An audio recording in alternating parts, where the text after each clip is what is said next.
বিয়ে বাড়ি আর বিয়ে বাড়ি, চারিদিকে শুধু সানাইয়ের সুর, বাদ্যযন্ত্রের সুর।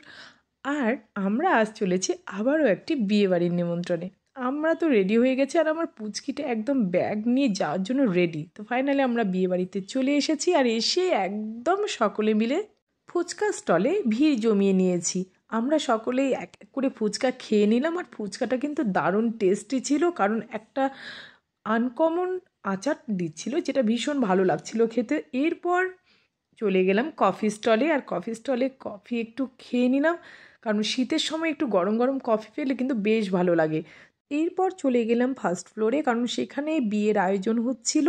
আর আমরা গিয়ে দেখছি বিয়ের আয়োজন হচ্ছে, তখনও বিয়েতে বসেনি। আর আমরা একটু কনের সঙ্গে দেখা করে নিলাম। এটা আমার প্রতিবেশী এক বোন, তারই বিয়েতে এসেছি। আর খুব সুন্দর করে ডেকোরেশন করা হয়েছে বিয়ের জায়গাটি। এরপর আমরা কনে বসার সোফাটিতে বসে পড়লাম বিয়ে দেখার জন্য। তো এইভাবে আজকে বিয়ে বাড়ির দিনটি কাটলো খুব সুন্দরভাবে। খুব সুন্দর আয়োজন করেছিল। আর কি কি খাওয়া দাওয়া করেছি এটা দেখাবো নেক্সট পার্টে। তো দেখা হচ্ছে নেক্সট ব্লগে। Bye bye.